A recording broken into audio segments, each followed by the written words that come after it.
네, 안녕하세요 여러분. 업비트 투자자보호센터 애널리스트 최대입니다. 오늘은 이슈 캐치업 보고서를 들고 나와봤습니다. 앞으로도 다양한 이슈가 있을 때마다 짧게라도 써서 여러분들과 소통을 하려고 하는데요. 오늘 새벽에 2022년 마지막 FOMC가 열렸죠. 그래서 최대의 긴급 분석 지금부터 시작하도록 하겠습니다.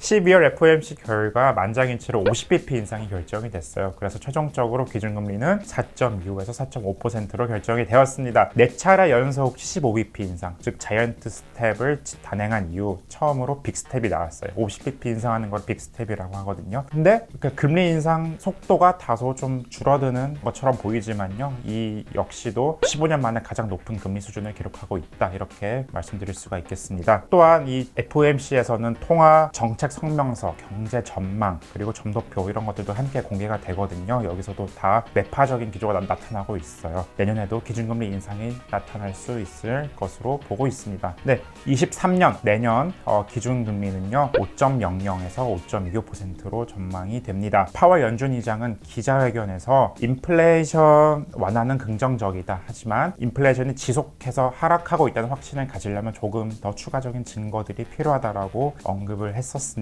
그리고 FOMC 성명서를 보면은 지속적인 증가, 금리죠. 금리의 지속적인 증가, ongoing이라는 문구가 계속해서 적혀 있는 것을 확인하실 수가 있습니다. 또 연준은 경제 전망도 제시한다고 말씀을 드렸었는데 여기에 내년도 인플레이션율을 3.1%로 제시를 해놨어요. 근원물가 기준 인플레이션이 3.1%인데 연준은 인플레이션율을 2%대로 유지하는 것을 목표로 하고 있습니다. 그러니까 아직까지는 인플레이션이 좀 높다라고 해석을 하고 있는 것으로 보여지고요. 또 점도표, 이게 중요합니다. 점도표라는 것은 연준 의원 19명이 금리가 어느 정도 수준일까를 이렇게 점을 찍는 거거든요. 근데 점도표를 보시면은 내년에도 19명 중 17명이 5% 이상이 될 거다라는 거에 다 점을 찍어놨어요. 그리고 24년부터 조금씩 내려가는 분위기가 형성이 되어 있습니다. 이 말은 뭐냐면요. 내년 2월, 3월 FOMC에서 추가적인 금리 인상이 나타날 수 있다. 이렇게 보시면 되겠습니다. 자, 왜 기준금리가 중요하냐면요. 기준금리라는 것은 정책금리입니다. 한국은행 같은 경우는 물가 동향, 국내외 경제 동향, 금융시장 여건 등을 조사를 해서 1년에 8번 통화정책회의를 갖고 기준금리를 결정을 합니다. 연준도 마찬가지예요. FOMC는 1년에 8번 열립니다. 이번이 올해 마지막 FOMC였고요. 기준금리는 초단기 금리인 콜금리에 영향을 미치게 되고 장단기 시장금리, 예금금리, 최근 대출 받으신 분들 되게 좀 고통을 많이 받고 계시죠. 저도 마찬가지고요. 금리가 이렇게 오르고 시장금리도 오르고 그리고 돈을 조달하는 비용이 점차 높아져서 유동성이 회수가 되는 이런 효과를 가지고 있습니다. 근데 금리 인상은요 통상적으로 디지털 자산 시장에는 부담으로 작용을 해왔었습니다. 과거 코로나19를 겪으면서 중앙은행들은 확장적인 통화 정책을 시도를 했고요. 그 과정에서 엄청난 유동성들이 시장에 흘러나왔고 그게 그대로 디지털 자산으로도 이어져 와서 시장과 블록체인 생태계가 정말 빠르게 성장을 할 수가 있었는데요. 지금은 좀 방향이 반대입니다. 올해부터 연준은 4차례 자이언트 스텝을 단행을 했고 한 차례 빅 스텝을 단행을 해서 정말 빠르게 금리를 올리고 있어요. 그리고 내년에도 이러한 긴축 기준은 유지가 될 것으로 보여집니다. 그 점도표 보시면은 24년부터 조금씩 금리가 내려갈 것이다라는 그런 감을 잡으실 수가